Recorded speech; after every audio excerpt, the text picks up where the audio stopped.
Hello, today we're going to talk about tabs, and before we get started I want you to make sure you have your ruler showing.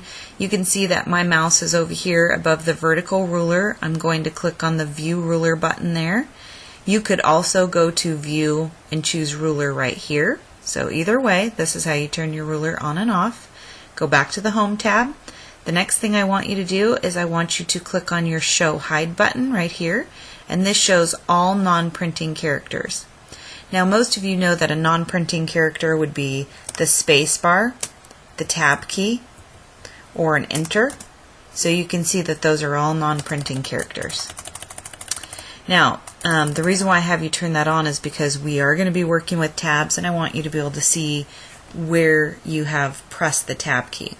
So to get started, I want you to look right here. This is a tab selection box. It's over in the upper left corner. You will only see that if your ruler is turned on.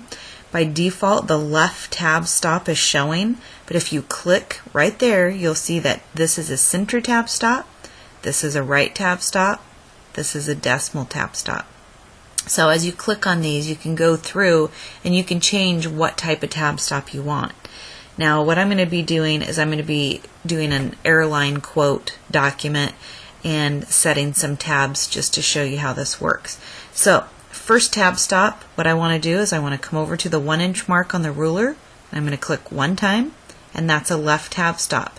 If I wanted to change my next tab stop, I would just come over here and change it on the tab selection box. But I'm going to go ahead and just keep the left tab stop and click on the 3-inch mark, and then again on the 5-inch mark. Now I'm ready to start tabbing. So I'm going to tab over underneath the 1-inch mark, and I'm going to type airline. I'm going to tab over underneath the 3-inch mark, and I'm going to type first class. And then I'm going to tab over underneath the 5-inch mark, and I'm going to type coach. So I'm going to press enter. I'm going to press tab, and now you can see that my cursor is right underneath airline. I'm going to type Alaska for Alaska Airlines.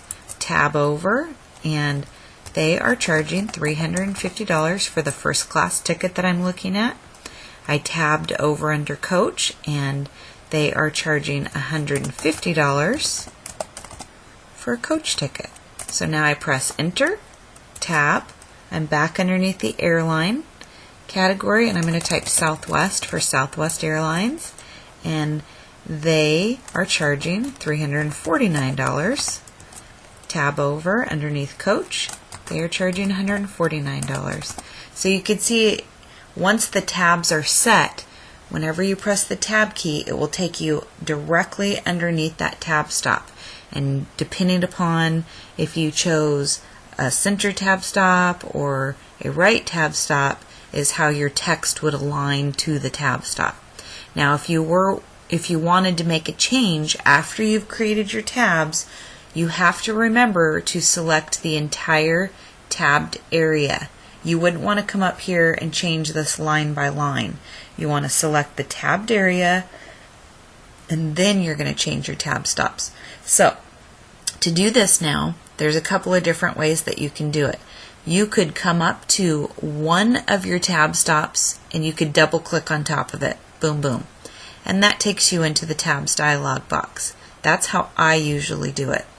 You could also go to page layout.